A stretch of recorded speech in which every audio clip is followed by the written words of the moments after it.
On est peut-être en train de faire un bottom sur Bitcoin, en tout cas je pense qu'il va arriver dans les prochaines semaines, mais ça veut pas dire qu'on va partir pour un bull run.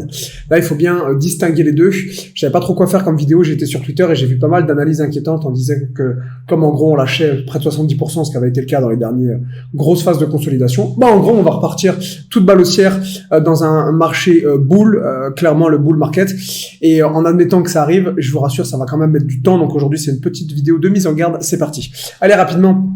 Pour ceux qui me connaissent pas, j'étais market maker en crypto pour un broker à Chypre là où j'habite et je partage sur cette chaîne l'envers du décor de la finance. Donc les gars, s'il vous plaît, likez la vidéo, abonnez-vous.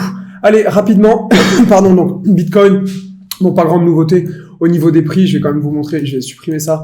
C'était simplement pour vous montrer les forces relatives et je vais vous montrer un petit peu ce qu'on est en train de faire techniquement. Bon, là toujours aux alentours des 20 000, un coup au-dessous, un coup au-dessus, mais en gros, il ne se passe pas grand-chose, malheureusement.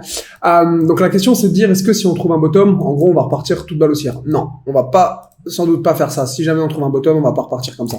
La probabilité, c'est plutôt qu'en admettant qu'on trouve un bottom, on y passe un certain temps avant de repartir. C'est pour ça que je fais cette vidéo, en fait, aujourd'hui. Pourquoi je vous dis ça? Je cherchais, en fait, des idées pour être franc de vidéos sur Twitter. Je me suis dit, bon, qu'est-ce que je vais leur donner ce matin? J'ai vu pas mal de mecs qui font des analyses en disant, voilà, là, en gros, on a accumulé, donc on va repartir bientôt sur un bull run. J'ai vu pas mal de ce genre d'analyse. Bull run, phase de conso, bull run, phase de conso, rebull run, rephase de conso. Donc là, on va repartir pour un bull run, c'est logique. Non.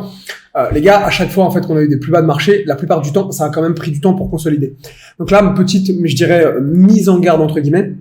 Qu'est-ce que ça veut dire? Ça veut tout simplement dire que ici, je sais pas où on va trouver un support, un peu plus bas, un peu plus haut. Encore une fois, étant donné que je comprends mal la structure de prix, encore une fois, je vois pas pourquoi on a cassé les 30 000, je m'abstiendrai de vous dire on va s'arrêter là ou là, je sais pas. En tout cas, ce que je sais, c'est que, étant donné le news flow particulièrement négatif, si on se reprend, je pense que ça va pas se passer comme ça. J'espère, moi aussi, que ça va se passer comme ça. J'ai des cryptos en portefeuille comme vous, mais je pense que ce sera clairement pas le cas. Là, il faut quand même, à mon avis, s'attendre à ce qu'on passe un certain temps, je sais pas où, mais ce qu'on passe un certain temps, en tout cas ici, voyez, on a cette structure, on l'a breaké. Et donc là, on va probablement attendre un petit peu avant de trouver un hypothétique bottom et avant éventuellement de repartir à la hausse sur une seconde phase. Mais il faut bien comprendre que cette phase là de conso, à mon avis, il va y en avoir une. Pourquoi il va y en avoir une? Parce qu'on passe pas d'une tendance haussière à une tendance baissière. Et là, on a quasiment eu une tendance baissière, même si j'y croyais pas. J'ai fini par m'y résoudre quand ils vont casser les 30K. Et donc, sachez que ça va mettre du temps. On a un petit peu la même structure que quand on avait fait un crack. Et vous voyez que le crack, en gros, ici, on avait complètement craqué. Et on avait passé quand même, un petit bout de temps, là, sur ce range bas, en consolidation aux alentours des 3000, avant, effectivement, de se reprendre.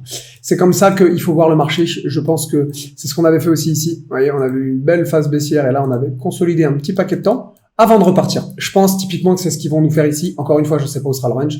Ce sera peut-être un petit peu plus haut, ce sera peut-être un petit peu plus bas. Je ne m'engage pas à vous le placer au bon endroit, j'en ai aucune idée. Par contre, vous attendez pas à ce que ça reparte tout de suite. Ça me paraît compliqué avec le news flow négatif, avec tout le monde qui est là, crache sur les cryptos. C'est exactement la même chose que ce qu'ils nous font ici. Encore une fois, le narratif est le même, c'est-à-dire que les cryptos c'est de la merde, ça va à zéro. Donc c'est le temps que, en gros, tout le monde digère ça, il va se passer du temps. La deuxième info que je voudrais vous donner, regardez la baisse de la volatilité. Là, il y a eu pas mal de volatilité sur les cryptos, tout le monde en parle, ça baisse beaucoup. Généralement, quand on se reprend, on a aussi une baisse de la volat, c'est-à-dire qu'ici, vous voyez, ça bougeait plus. Là, clairement, vous voyez, je zoome, regardez la taille des bougies ici, c'était en journalier. Ça bougeait plus du tout. Il y a ça aussi qu'il faut prendre en compte, la volatilité. Ça, c'est pareil. Là, ça bougeait un peu plus, mais vous voyez que c'était déjà beaucoup moins volatile que les bougies de baisse ou les bougies de hausse qu'on avait faites. Ici, vous voyez qu'il y avait tout un tas de petites bougies, ça s'était calmé avant de reprendre. Là, je pense qu'il va falloir aussi qu'on se calme, c'est-à-dire qu'on neutralise la volatilité avant de repartir à la hausse. Un peu la même structure que ce qu'ils nous avaient fait ici, sauf que là, manque de bol, ils ont breaké vers le bas. C'est ça que j'attends. Il faut voir une baisse de la volatilité, les gens qui commencent à se désintéresser des cryptos, les gens qui commencent à ne plus en parler, ne plus les critiquer, ne plus cracher dessus. Et là, effectivement, je pense qu'on aura effectivement un bottom pour potentiellement réattaquer un marché haussier. Mais voilà, faites attention avec ce genre de narratif qui vous dit qu'en gros, là, on est reparti toute balle haussière. Je dis pas que ça peut pas être le cas, mais je pense que il va falloir, c'est un état psychologique. Il va falloir que les gens se désintéressent des cryptos, et pour ça, il va donc falloir qu'on baisse en termes de volatilité. Et là, vous voyez que le marché est encore volatile. Je vous l'ai pas mis, mais vous pouvez mettre des indicateurs de volatilité sur Bitcoin et sur les cryptos pour juger de la volatilité du marché, et vous vous rendrez compte que voilà, d'ici à ce que ça se calme, je pense qu'il nous faudra quand même quelques semaines et honnêtement, je pense même plutôt que ça va se compter en mois. Donc faites attention, le fait qu'on trouve un bottom ne veut pas dire qu'on va remonter toute balle haussière. Le bottom, il est peut-être là, mais ça veut pas dire qu'on va pas passer des mois ici. Donc faites attention avec les analyses. À plus les gars.